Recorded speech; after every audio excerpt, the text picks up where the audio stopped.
Welcome to the Gloves Are Off Overtime Edition. I'm Moses Boldu. This gentleman right here is Greg Buchanan. And to his left, we have our special guest, Malcolm Radke. How are you guys doing? Not too bad. Awesome.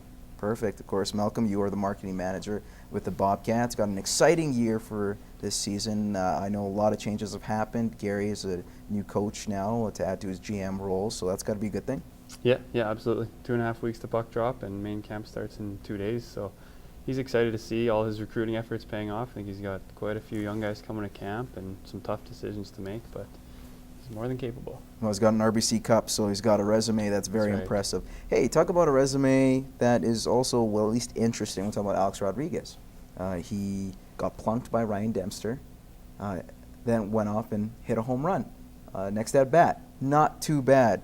But I do want to get to Dempster and the possible suspension for hitting A-Rod. Ryan Dempster denies it, but do you think he should be suspended for it? How can he deny it? He threw behind him, missed the first time, and then he plunks him in the middle of the back. Like, these are Major League Baseball pitchers. They know where they're throwing that ball, and he threw behind him. That's not by accident. So it's deserving of a suspension then. You guys agree? Yeah, I mean, technically, if they warned him before the game and then he went out and beamed him, he probably should. I mean, good on him for doing it. That's pretty hilarious. But at the same time, that's probably not a good thing. But there's going to be other guys going after A-Rod. There's a lot of not happy players out in Major League Baseball against A-Rod, and they're going to take it out on him. But a part of me feels there's got to be some sympathy within the players and the Players Association. The reason why I say that is Major League Baseball is trying to go after him. This is a witch hunt. And personally, I'm feeling a little more sympathy towards Alex Rodriguez because I'm not a big fan of Bud Selig. And it's that saying goes, an enemy of my enemy is my friend. So I'm not the biggest A-Rod fan, but I do feel a little more sympathy, and I'm happy for him that he's being successful, especially hitting a home run off Ryan Dempster when he came back the following inning. Do you guys have any sympathy, or do you feel that more compassion towards A-Rod now than, say, you did prior to this mess? Depends what spin you put on it. You know, and the spin sometimes makes it feel like, oh, poor A-Rod. I do to a certain extent, but I don't. He's still guilty. Yeah, he cheated. Like, I don't know why you'd feel sympathy for him. Oh, come on. He's not the only person that's cheated. I think a lot of people have done it. Let's be honest. But A-Rod brings it on himself. He's cocky, he's arrogant. He's not very well liked among players. Yeah, he's not but very I do well liked feel like, among media. well, you know what? Major League Baseball and Bud Selig is not well liked either. And that's my point. You have a guy who, well, destroyed a franchise in Montreal, has really made some blunders, was a guy who was in on the whole steroid era, but now wants to become a policeman and condemn everyone else, even though he was directly involved in it. I have no worries, no qualms about this. I do feel, I'm rooting for A-Rod, to be honest with you. So he's saying they should be allowed to take steroids and play Oh, baseball? whoa, easy now. I'm just saying that it's hypocritical for what Major League Baseball is doing, and therefore A-Rod he does shouldn't deserve be a little doing bit of it, slack. or- He deserves some more slack. No, they knew it. That's what I'm getting at, man. They knew it. So why are you attacking someone? It's like the pot calling the kettle black.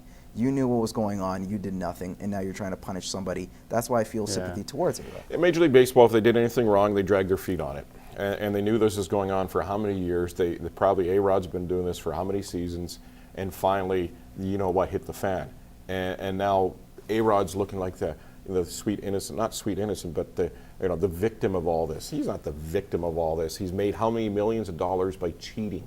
And he'll continue to make that millions of dollars even after getting caught, because he's appealing right now, and they're going to have to pay him out. He's not going to sit there and be in line at the food bank next week. Yeah. You know, he's going to be healthy and he's going to be okay. Aaron Rodgers received some criticism from several receivers, former receivers, Donald Driver and Greg Jennings mostly. Jennings going to one of the Minnesota papers, is now a member of the Vikings, saying, you know what, number 12 isn't a bad guy, but there are times when he wouldn't necessarily own us up to a mistake that he made, and he started blaming us. Is this a fair assessment, and is this very telling of Aaron Rodgers and his relationship with his receivers in Green Bay?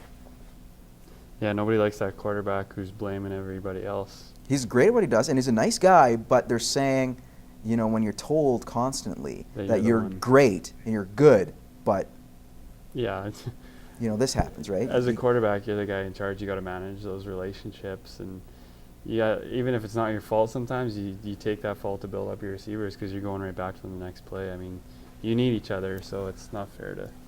You know what? In professional sports and any kind of sport, sometimes you have to get to reality every once in a while. People pump your tires so much that sometimes you can't get your helmet on your fat head. And I think that's what happens with Aaron Rodgers. His head gets so big that he thinks he's bigger than this. Tom Brady is one that he hurt his knee, and there was an article on ESPN showing every move he made in practice. Like, this guy is like God in New England. Quarterbacks in the NFL can be treated like God and put on a pedestal so high that I can never do any wrong. You got to remember, kid, you're just another guy in the locker room. Oh, he's got a chip on his shoulder because he feels everyone's against him. He won't even allow people to touch him at times, or his hair, something like that. Anyways, very quick, BC Lions, they came out with their gunmetal black uniforms against the Calgary Stampeders. Scale of 1 to 10, 10 being the highest. Where you rate it? -5. What? Come on now. I don't know, 6 or 7. Good for them. I give it 9 out of 10. That's probably the most studly. No, and 10 out of 10 because of those metallic helmets, but the matte finish on those helmets. It looked fantastic. They look menacing. They look sleek. I'm hoping the Riders will do something similar. It'll be awesome. Don't you dare touch the Riders. Don't even Come think out with about a that. fourth I don't jersey. like the Why white not? helmet the Riders have. I Oh, hate the that. Stormtrooper helmet. I don't like that at all. Yeah, it looks like You look like a stormtroopers. stormtrooper. No, I think they look like high school football jerseys. I'm sorry. And apologies to Holy Rosary and Lloyd Comp. Their jerseys are better than the BC Lions. Oh, come on now. Hey, guys, you know what? You guys were fantastic. Greg, as always, and Malcolm, thanks for joining us. Glad to be here. Thanks, All right, Moses. and thank you for joining us as well. Please tune in every Tuesday, 7:30, CITL, to watch The Gloves Are Off, and come back here for any of the questions that were missed on our Facebook page. Till then, we will see you in 7 days.